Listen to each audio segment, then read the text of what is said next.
พี่น้องขอกราบสุขสบายดีพ่อแม่พี่น้องประธานบริเกียรติผู้มีเกียรติทุกท่านหอมแก้มนับชามดุยยังไปตั้งท่าเลยเดี๋ยวนี้ฮะไม่เป็นอย่างปักตัวไวกันก็ได้แต่ว่ามันก็ไวเลยเนาะคนว่าคนในลูกหนึ่งชนแรกคนว่าโอ้ยว้าวคนนั้นนับพอสามครับคืนแรกธนากระไดอาจจะว่าคนเคยบัตรคนเราเอาลองไม่นับ1 ถึง 3เด้อบักลูกชายตื่นเลย1 2เอาก่อนหับชมคลิปฝากกดไลค์กดแชร์และกดติดตามทางช่องเพจและ Facebook หรือช่อง YouTube คำมั่นวิธีเล่า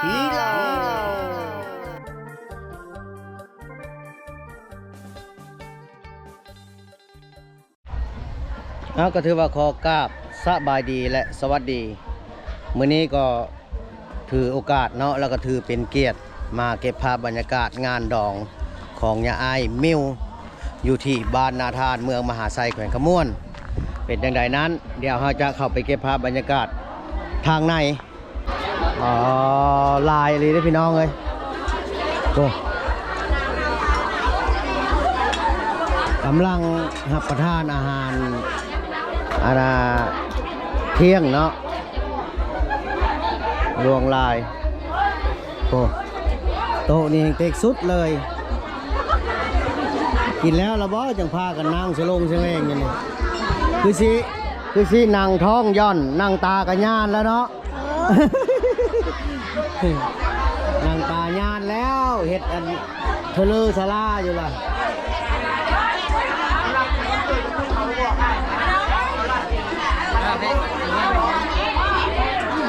โอ้อันนี้ทั้งสายทั้งนาฮีนี่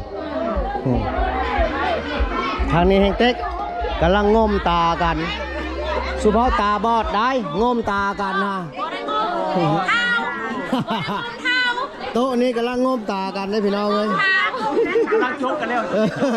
คนละจอกใช่คนละจอกข้าวแล้วก็ได้ว่าแต่งม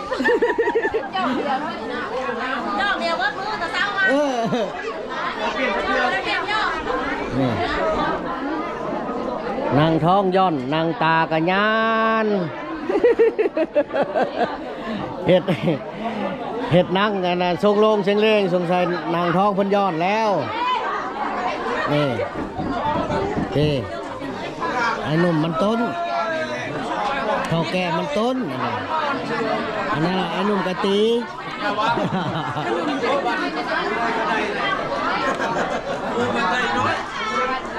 โต๊ะนั้นมันโต๊ะเท่านั้นมันโต๊ะอันนายบ้านแต่โต๊ะเท่านั้น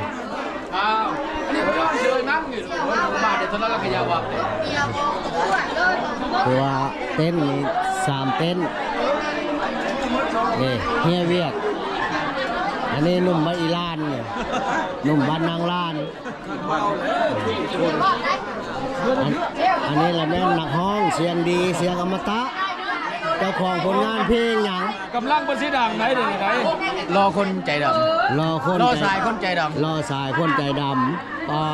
ตัวถือว่าท่านคนใจดำนะบ่ว่างแล้วก็แล้วเพื่อนมดซิดนี่คือเดี๋ยวเจ้าของเพลงว่าเพื่อเจ้าพ่อโพสีเจ้าของเพลงเพื่อเจ้าพ่อโพสีพลังมาแล้วไอ้หนุ่มกะตี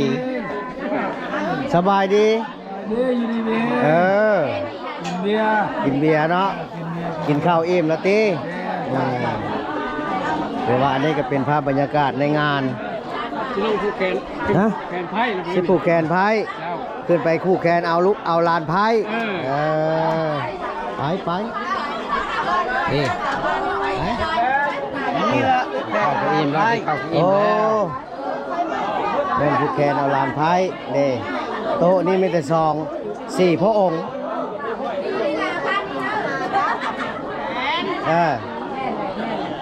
อันนี้แม่นไอ้หนุ่มหน้าแดนได้โต๊ะนี่ได้ โสดทั้งเบิดเด้อตอนนี้ผมไม่ได้มา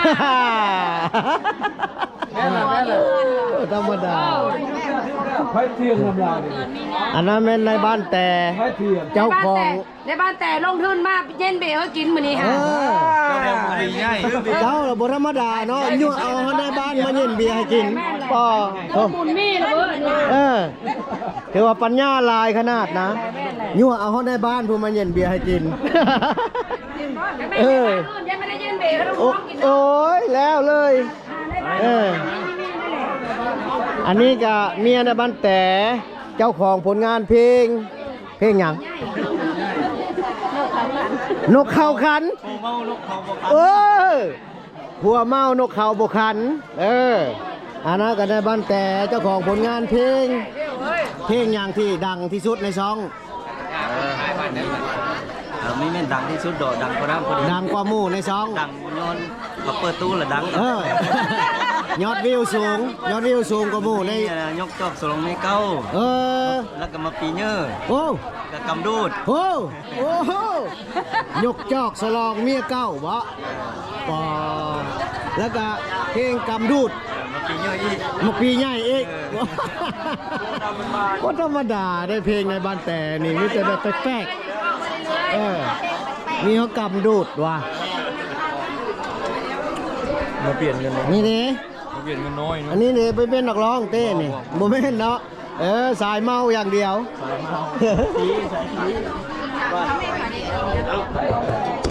อันนี้เนี่ยสายยังอันนี้สาวบ้านบรรณทานอันนั้นดีสาวบรรณทานคือกันคนนั้นสาวบ้านกลางสาวบ้านกลางยังคอยเจ้าซื้อได้ใดซื้อทองเลื่อนคนนี้ดีซื้อขวัญตาผ้าสะอื้นคนนั้นนี่น้องยังอ่ะนะเนี่ยได้เรียมาพี่เจ้าซื้อยังซื้อลืมซื้อตัวเองติเจ้ามีแฟนแล้วบ่มีแล้วบ่โอ้ยตายรถมีรถผัวกายมีแฟนอีกอันนี้น้องโมนี่เห็นบ่ป่อน้องโมนี่มือใดจังใหญ่โอ้ตัวพี่น้องเลยยอกอันน่ะแขกผู้มีเกียรติเนาะที่กับคนมาในงานยอกไปเรื่อยๆพี่น้องนี่อันนั้นก็เล่นนักร้องเสียงดีเสียงอมตะเจ้าของผลงานเพลงหยังเพลงหยัง สาวซ้ำน้อยเหรอเนาะ ฮะ มักสาวซ้ำน้อย โอ้ยนักมากสาวซ้ำน้อยสาวเท่าไม่ห้างยังโบได้สนใจเหรอเนาะ ไปหากับมักอยู่ โอ้ยมักหักมักโบลายส่วนลายก็มักสาวซ้ำน้อยน้อยจนได้มาเลี้ยงเอาพุ่นบ่อหรืออะไร น้อยพอดีนี่เลย จอกไปอีกอันนี้แม่นไอ้หนุ่มวงดนตรีวงดนตรีชื่ออะไรก็ไอ้หนุ่มวงดนตรีสายลมเย็นเนาะสายลมเย็นแม่นแหละ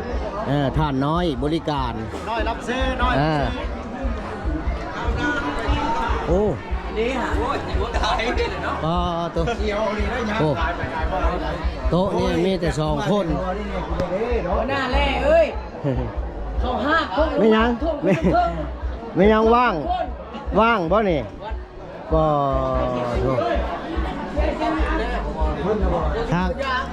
ทางนี้อันนี้ไอ้หนุ่มโต๊ะของนายสร้างเพิ่นนี่นายสร้างซาอันนั้นไอ้หนุ่มรถ2 แถวท่านใดอยากไปท่าแขกติดต่อหาเพิ่นได้อันนั้นไอ้หนุ่มเฟอร์นิเจอร์นี่อันนี้ไอ้หนุ่มยังนี่ ไอ้หนุ่มดอกเพิ่งบ่ อันนั้นเลยไอ้หนุ่มมักสลีมักแตงอ่ะนะพวกข้ามักสลี ทางนี้ก็ไม่อย่างวะอันนั้นเป็นนายสร้างได้น่าก็ได้ผู้ช่วยนายสร้างเนาะ อันนี้ไอ้หนุ่มบริษัท ไม้ดำมาเนี่ยคนนั้นก็แม่นศูนย์การค้าลาวบันฮีน่ะอ๋อเตอข้าลาวเวียดโอ้ดูได้โอ้พูดกับมีทางพี่คือว่าเป็นอะไรนางท้องย้อนแล้วบอกอิ่มแล้วตียังผู้อิ่มโยกินผูกมีแต่มีของดิบๆนี่อาจารย์เพชรแสงเพชรแสงดาราโอ้คุณน่ะกำลังเย็นน้ำใสๆใจดีให้เดียวอยู่นี่เป็นไปชักนี่โอ้อ้าวมาพบไอ้หนุ่มกกยาใหญ่อีละตาหิมหีอยู่ยักษ์คุณเป็นพี่สังเป็นอะไรไอ้หนุ่มกกยาใหญ่เมาคักแล้วบ่มื้อนี้ฮะบ่แล้ว ฮะ ยังไม่เมา ยังไม่เมาหอกตาฮิปแล้วเนาะ บ่มันเจ็บตา โอ้เจ็บตา เอาพี่น้องขอกราบสุขสบายดีพ่อแม่พี่น้องประธานบริเกียรติผู้มีเกียรติทุกท่านและสุภาพบุรุษสุภาพสตรีทั้งหลายรวมถึงพี่น้องพนักงานตำรวจทหารแพทย์หมอพยาบาลและผู้อาจารย์ตลอดหมู่คู่เพื่อนปิดสหายบ้านเหนือบ้านใต้บ้านใกล้เฮือนเทียมที่ได้สละเวลาอันมีค่ามาร่วมในงานวิวาห์มหามงคลเนาะของลูกข้าพเจ้านี่แหละพี่น้องข้าวอาหารการกินก็เพียงพอเราจะเป่าแป้งขาดเกินเนาะไปบริษัทยาบุงงามว่าจะบุษภาพที่พลาดประกันใดก็ขอโทษขอให้ประกาศด้วยเท่าไรเนาะท่าไรฮะพันบาทที่สุภาพพลาดเพื่อนและพี่น้องเคยบอกว่าหลายใหญ่ห้างเนาะก็เป็นหลายปัญญามันเกิดเปิดเพื่อไม่เขาก็มาแห้งหลายที่เราเลยก็เป็นหลายเพราะผมว่าจะเชื่อเนาะที่ได้เปิดห้องประถมมาเลยเขาจะมีตำกอออกคำออกพูดในบรรดาท่านบรรดาแขกผู้มีเกียรติทุกท่านเนาะไอ้พวกได้ซื้อน้ำกันพี่น้องขอเรียนเชิญเจ้าบ่าวเจ้าสาวมาตั้งหน้าเวทีเพื่อเป็นเกียรติในงานวิวาห์มหามงคลของเจ้านั่นแหละเนาะบ่แม่นงานวิวาห์ของผู้ใดดอกของเจ้านั่นแหละพี่น้องเลยเป็นยังไงเจ้าบ่าวเจ้าสาวรออยู่บ่งามอยู่บ่พี่น้องรอหรืองามขี้ไล่หรือจังไหนกับวัดแท้ด้วยสายตาน้ำกันนะพี่น้องเด้อให้บ่าวสาวกบฏที่จัดกิจกรรมให้เพื่อนเฮ็ดแจกบาทเตรียมมือกล้องอาจารย์คำมันเอาถ่ายรูปก่อนทั้งเสียงอีโพนำเด้อบอกไอ้เด้อ1 2 3กันอีโพนำมดชามละคืนโลดกันพ่อคืนก็คืนโลดลวดตั้งแต่หัวไปลงแต่ลนฮอนปีก1 2นับ1ยังเปิดกล้องอยู่บ่นับ2หอมแก้มนับชามดุยยังไปตั้งท่าเลยเดี๋ยวนี้ฮะไม่เป็นอย่างปักตัวไวกันก็ได้แต่ว่ามันก็ไวเลยเนาะเพิ่นว่าคนในลูก1ชุดแรกเพิ่นว่าโอ้ยว้าวบ่ได้นับพอชามทั้งคืนแรกธนาคารใดอาจจะว่าคนเคยบัตรเพิ่นว่าเอาลองไม่นับ1 ถึง 3เด้อบักลูกชายตื่นเลย1 2เอา3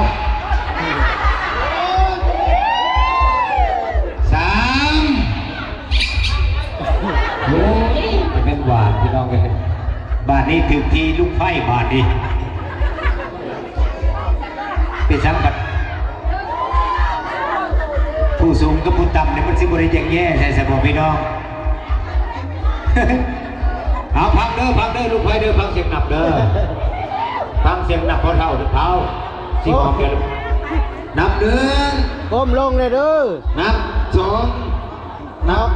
หอมข้างๆไว้แน่ไม่พยายามมาหอมแล้วนะเท้ายังว่าคืบอยู่ที่พิกระไดหอมข้างไว้เด้อนับ3อุ้ยหอมข้างไว้แม่พยายามมันปืนก็มันตั้งเฉยอยู่นักกระได